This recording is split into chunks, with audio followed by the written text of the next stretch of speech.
Hello， 大家好，我係阿瑩啊。我係翁。咁我身邊隔離就有位婆婆，叫咩名啊？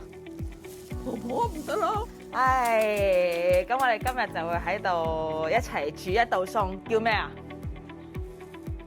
叫咩啊？叫西蘭花炒肉片，係啦。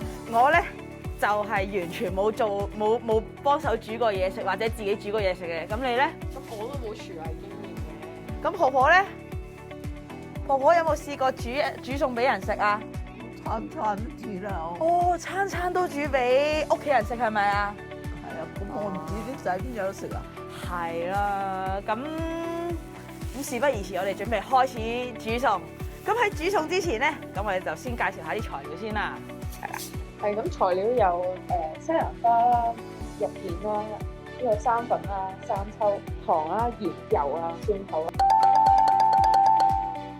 咁首先第一步就係醃肉先。醃肉應該點樣醃肉啊？落咗生抽先定係落咗生粉先？生抽，落咗生抽先，之後再落生粉係咪？跟住落啲糖啊，少少糖啊，點啊？落少少糖，係鹽咧？想問下鹽鹽啲少少啫，鹽少少。哦，仲有冇其他啊？好難講，我唔知你係食鹹咩食甜咩咯。大部分咩都落啲係咪？啊，咁我哋就開始先。好，咁首先我會落咗呢個生抽先啦，落少少糖，落咗大概咁多，夠唔夠啊？夠啦，咁就落鹽，咁樣夠唔夠？有少少啦，你頭先肉咁大嚿。係啦，有啊有啊有，見唔見到啊？啊，冇咁多。好，咁樣夠係咪？好，咁就開始我撈一撈勻佢啊！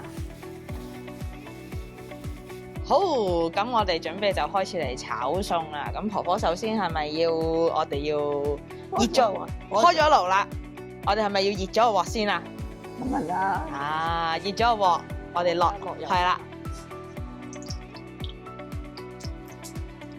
好，之後我哋就落肉。爆一爆香啲肉先啊！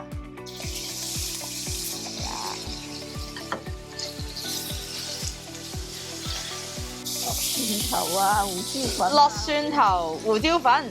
哦，好嚟。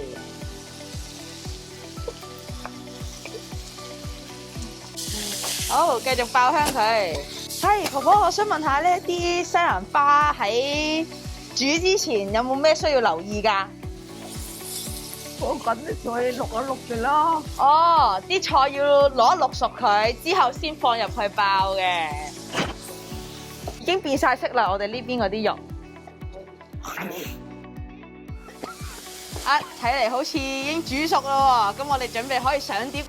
好啦，咁我哋嘅西蘭花炒肉片就煮完啦。起筷，起筷，可以夾噶啦。婆婆係咪幾好味啊？我咪係啦。咁睇嚟就真係要煮得再好啲啦。啱先我就覺得喺掌控火候方面啦，咁係有難度嘅，因為炒肉片又要控制佢嘅熟嘅程度啦。咁如果炒燶咗嘅話，咁道餸就唔好食啦。咁啱先兜鑊嘅時候，我亦都唔小心跌咗幾嚿出去啦。所以兜鑊可能就真係對我嚟講係一個一大難題咯。咁喺醃肉嗰邊咧，我發覺煮嘢呢個真係好有學問，特別喺調味嗰度，落幾多落幾少，真係好考功夫同埋你嘅經驗。咁睇嚟我就仲需要繼續進修呢個廚藝啊，係啦。婆婆有冇嘢講啊？冇啦，咁咁我哋一齊講拜拜好唔好啊？拜拜。